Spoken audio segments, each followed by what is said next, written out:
The Outback is the best-selling Subaru of all time, and for 2026 it gets a complete redesign.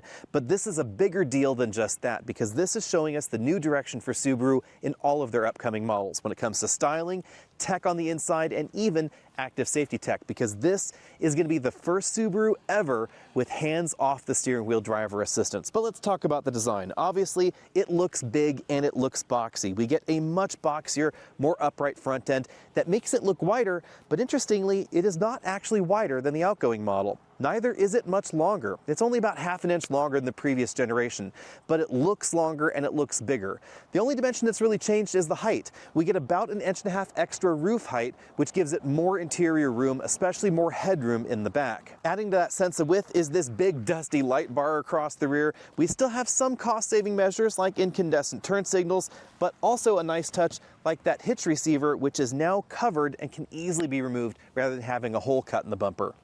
Under the hood, we find very similar engines to last year. So the base engine is 2.5 liters, 4 cylinders. It's a boxer engine, or you can get this 2.4 liter boxer turbo. That's definitely one reason to choose this over the Forester. Although one reason to choose the Forester over this is that no Outback will have a hybrid system under the hood, at least not for now.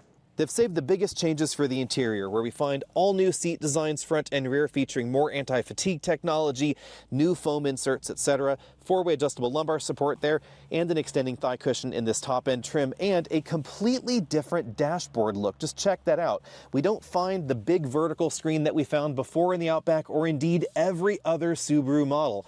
Also, they've actually moved some of the controls from the touchscreen down here to this button bank, so no more fishing around through menus for some of those critical features. Of course, it features CarPlay and Android Auto, but importantly, it features an all-new software design that we have never seen from Subaru before, with different configurable home screens, built-in TomTom navigation, etc.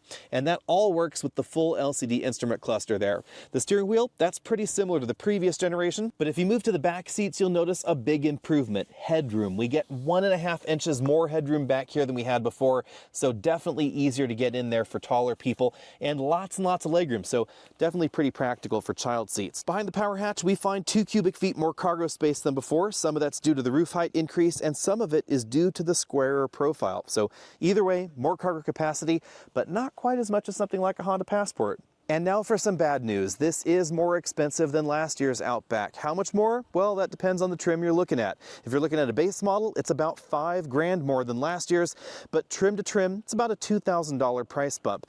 This model right here, the top end trim, just under $50,000, and that does include the hands-free driving tech.